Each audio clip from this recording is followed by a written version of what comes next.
bienvenue, bonsoir à tous, c'est une nouvelle vidéo sur Wiz Motorsport. J'espère que vous allez bien. Aujourd'hui, la quatrième course de la saison de NASCAR Cup Series.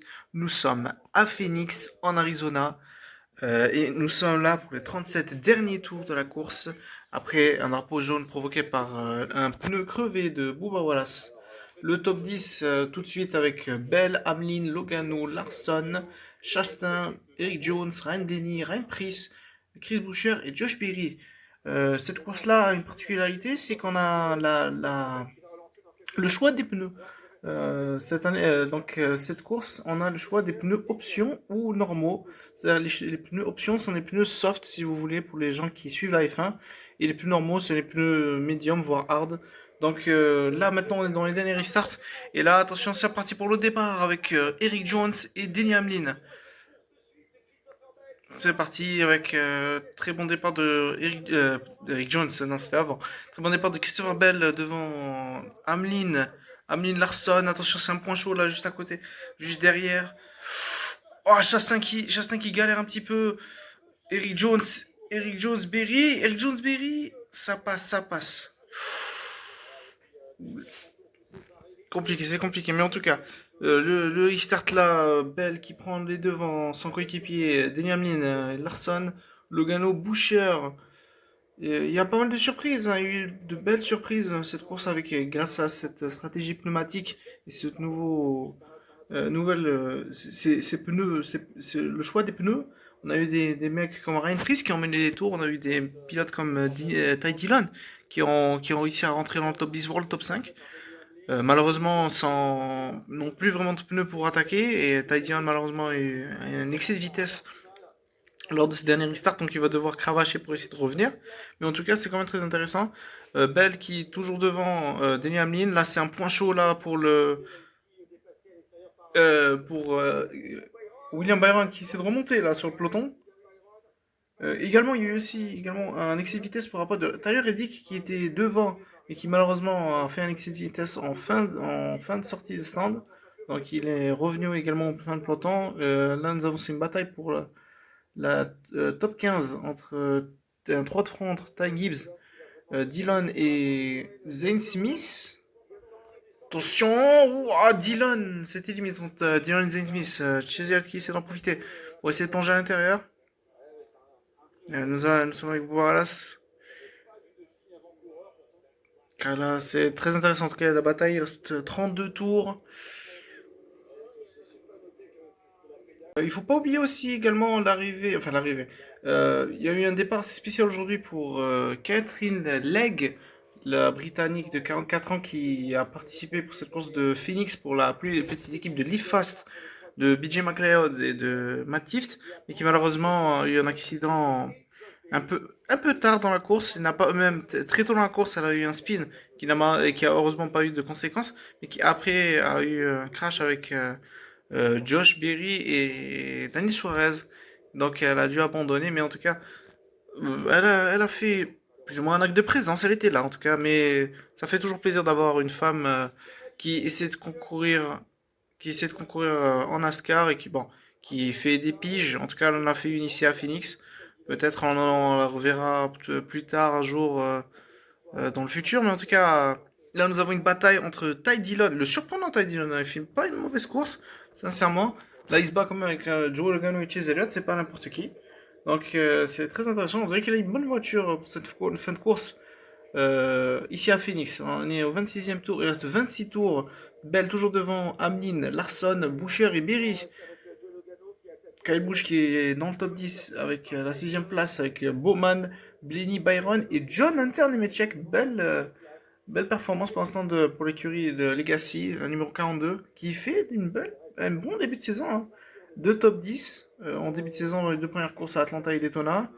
Une course correcte, je crois, au quota. Je sais pas exactement à quelle position il s'est placé. Mais en tout cas, voilà. 25 tours.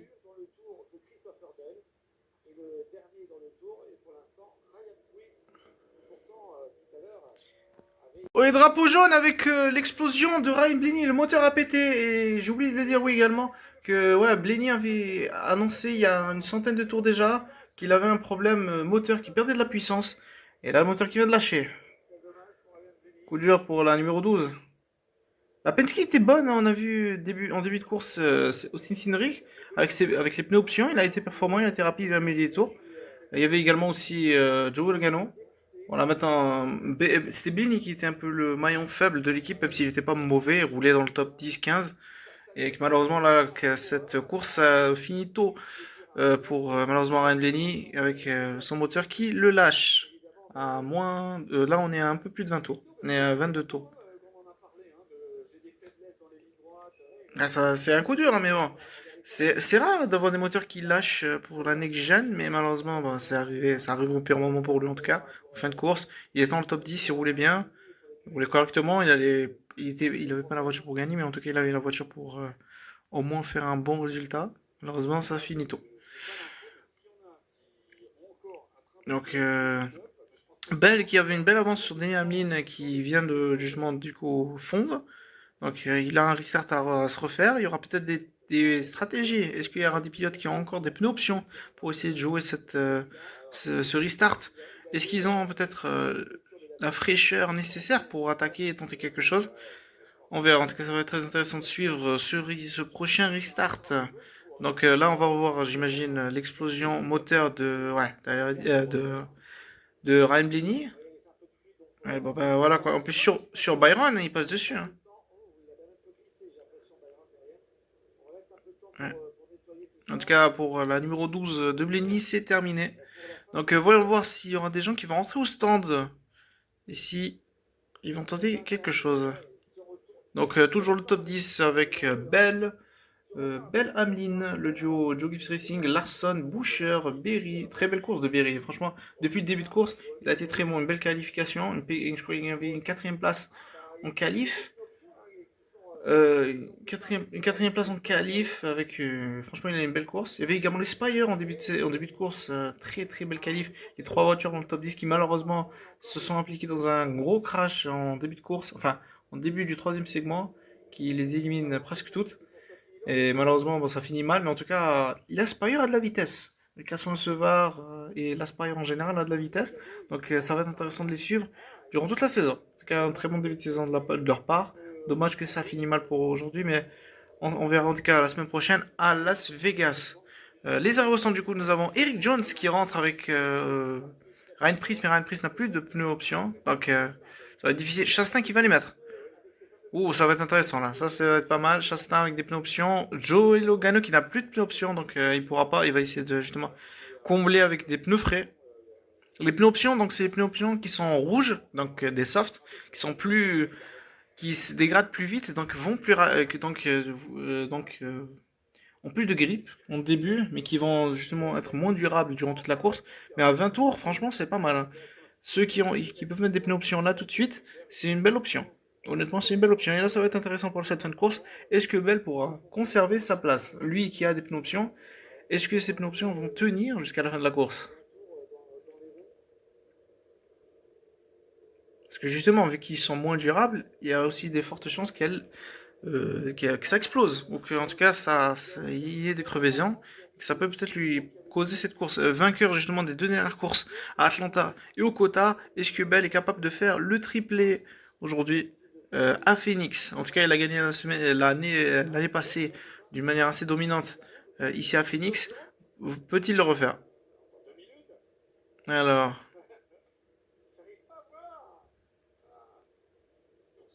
je crois que Jones a des pneus options, donc ça va être intéressant pour lui aussi également. Donc en tout cas, le premier qui va passer, ça va être pas mal. C'est des pneus options, hein. Attention, hein, il a des. Ah, elles sont grattées. C'est pas des pneus frais, mais c'est des pneus qui ont déjà été utilisés. Ça peut servir. Ça peut servir. On verra. Attention, attention que ça soit pas trop dangereux ou que ça ne lui pète pas la gueule. En tout cas, on se voit tout à l'heure pour le restart. On va repartir, en tout cas, à l'intérieur, Christopher Bell, à l'extérieur, Denny Hamlin. Derrière lui, nous avons Boucher, Larson, Kyle Busch, Berry, Bowman, Byron, Jonathan Nemechek et Ty Gibbs pour le top 10. Attention, c'est reparti. Là, les trois constructeurs sont plutôt bien représentés dans le top 10.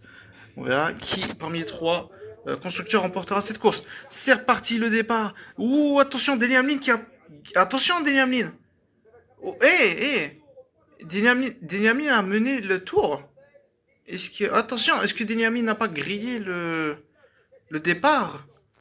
Attention, hein. En tout cas, Bell qui reprend très bon départ en tout cas. Même s'il s'est quand même fait griller par Denny Hamlin.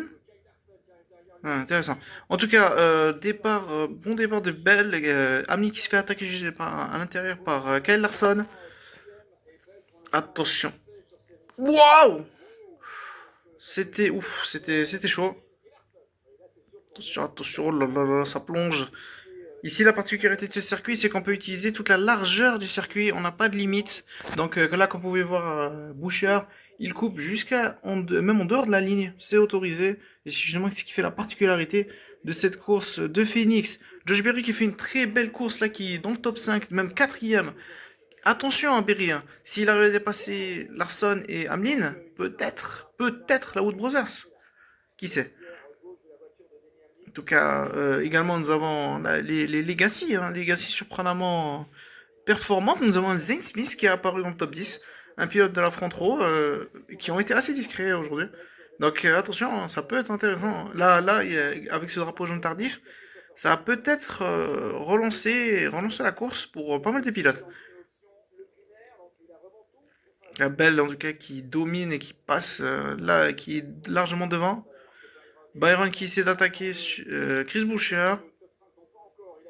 Attention. Boucher, quelle bouche qui peut peut-être attaquer à l'extérieur? Non.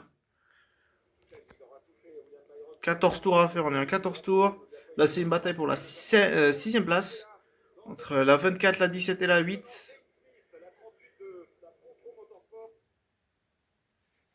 Et Byron qui lâche pas. Quelle bouche qui pourrait peut-être tenter l'intérieur.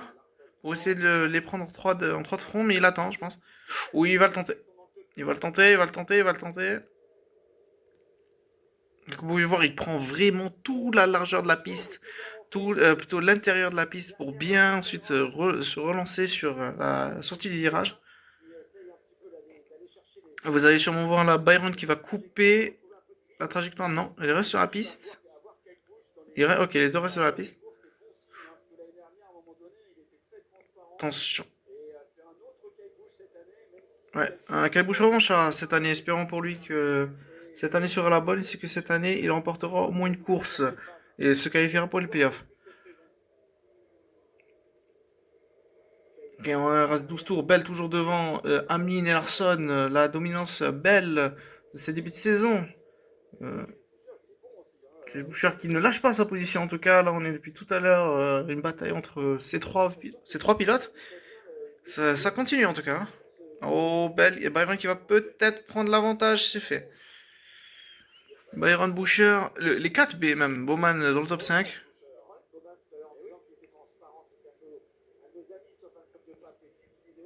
Ty Gibbs est dans le mur. Oh là là, coup dur pour la Joe Gibbs, qui était justement les deux premières places entre Bell et Hamlin et Larson. Et coup dur en tout cas. Aïe aïe aïe aïe aïe, quel dommage en tout cas. Ty Gibbs, début de saison catastrophique, cataclysmique même je dirais. Cette 54 n'a vraiment pas de vitesse hein, par rapport à un Bell et un Hamlin. Même un Briscoe. Honnêtement, je suis très déçu pour l'instant des débuts de saison de la 54. Bon, certes, c'est des circuits qui sont pas vraiment favorables à Ty Gibbs, mais quand même, on s'attend à beaucoup mieux. Donc c'est quand même dommage, il roule pour Joe Gibbs, ses petits-fils, qui est champion de la Xfinity. Espérons pour lui qu'il ne finisse pas comme un Austin Dillon. Hein. Parce que là, pour l'instant, la trajectoire, on dirait la même. Alors, qu'est-ce qui se passe en parlant de Dillon, les Dillon sont devant, ça se passe devant eux, justement. Ah, il y a encore un pneu, et les Toyota hein, qui perdent leur pneu. Et bim, ouf, bien stiff sur le mur. Coup dur pour Ty Gibbs, c'est un pneu, j'imagine, le pneu arrière gauche ou le droit. Ah, c'est le pneu avant droit, je crois. Ouais, c'est le pneu avant droit, comme Boas tout à l'heure. Bon, et là, maintenant, c'est les stratégies. Hein. Maintenant, il reste 6 tours. Il va rester, je pense, on va rester environ 4 tours. Ça va être intéressant de savoir comment les pilotes, qui va entrer. En tout cas, les leaders restent. C'est les outsiders qui rentrent. Nous avons Chastain qui re-rentre. Chastain Jones qui re-rentre avec Cindric Reddick. Hmm. J'imagine que leurs pneus n'ont finalement pas fonctionné parce qu'on les a pas vus devant. À moins qu'ils voulaient peut-être. Eh ben non, ouais. Ça va être des pneus normaux. Oula. Ah, ça galère pour Cindric. Ça galère pour Cindric, dommage. Ouais, il donne des coups de pied sur le pneu. Ah, elle est bloquée. Aïe, aïe, aïe, aïe, aïe. Ça lui flingue la course. Est-ce qu'il l'a enlevé ou pas encore? Parce que je me souviens du même cas. Ah, c'est bon, il l'a enlevé. Et je me souviens du même cas à l'époque pour Eric Jones, à l'époque, quand c'était. Je crois que c'était en 2020, quand la voiture, quand la Next Gen 2022. Je crois que c'était entre 2021 et 2022, où le pneu était resté bloqué pendant genre 40. Peut-être pas 40 minutes, mais genre au moins une bonne trentaine de minutes. Et ils ont dû ramener la scie à métaux, la scie sauteuse, bref, du tout pour essayer d'arracher ce pneu qui est resté bloqué sur la jante et qui ont enfin réussi à la retirer après. Genre, ils avaient genre 20 tours de retard. Leur course a été flinguée à cause de ça. Mais c'était le début de la Next Gen, donc j'imagine que la NASCAR a amélioré ça. Ils ont réussi, en tout cas, Cindric a réussi à retirer. L'équipe de Cindric a réussi à retirer le pneu qui gênait. Donc, espérons pour eux que ça devrait aller. En tout cas, on devrait repartir avec 3 tours. Avec 3 tours. Donc, les deux Toyota de Joe Gibbs Racing, la Belle, de Christopher Bell et Denny Hamlin, devant Larson, Berry, Bowman et Byron. La Hendrick Motorsports qui est quand même devant, hein, attention. Hendrick Motorsports qui est une des équipes en forme de cette saison, surtout grâce à cet homme, William Byron, qui a, à part Atlanta, enchaîné euh, 2 top 5, ce qui est une très belle performance, et une victoire à Daytona, une deuxième place au quota, mais avec je crois une 20e place à Atlanta, parce qu'il a été impliqué dans un crash en fin de course. Mais en tout cas, il fait partie des favoris. Bell et Byron se battent depuis les 3 premières courses. Donc ça peut être pas mal. Nous avons John Hunter Mechek, qui est 11e. En tout cas, une belle performance, une belle voiture également. Belle performance pour Legacy et pour Jonathan Hametiek. Sincèrement, cette début de saison est très bon par rapport à l'année passée. L'année passée, c'était absolument atroce pour la Legacy Motor Club. Espérons pour eux maintenant, ils ont un équipement qui est meilleur que l'année passée. Euh, en tout cas, ils le montrent. Pour ce début de saison, pour les deux voitures, en tout cas pour la 42 et la 43. Donc le restart bientôt. Donc nous avons là le départ Bell à l'intérieur avec Hamlin, Berry à l'intérieur également. Attention à Berry, hein. Si Berry jump Bell, ça peut être incroyable. Attention, si Bell rate son restart, ça peut causer beaucoup de soucis pour les mecs derrière. Ça va repartir. À l'époque, la ligne d'arrivée, elle était ici, elle était sur cette ligne droite, mais depuis 2018, ils ont reconfiguré le circuit et ont placé la ligne d'arrivée sur le premier virage. Je trouve que c'est un très bon changement. En tout cas, ça donne justement du suspense jusqu'au dernier virage. Jusqu'au premier virage, justement. En tout cas, c'est reparti. On va repartir avec 3 tours.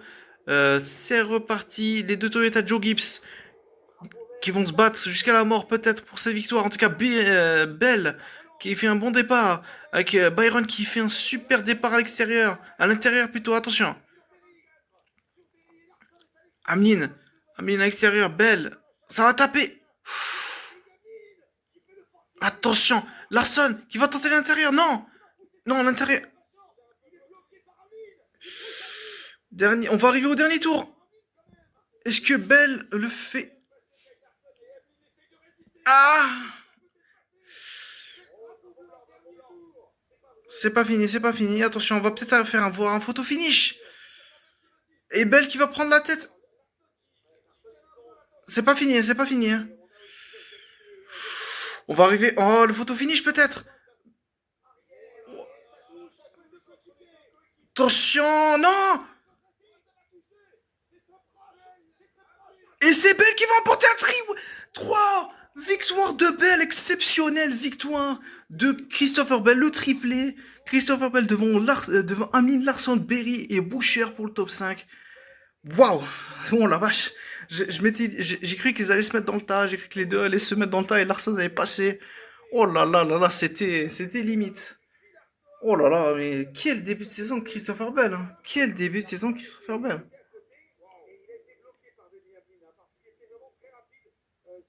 Oui, et deuxième victoire de suite également pour Bell ici à Phoenix. En tout cas il a gagné ici l'année passée, pas la finale parce que mais honnêtement bien joué. Oh là là, c'était tendu, hein.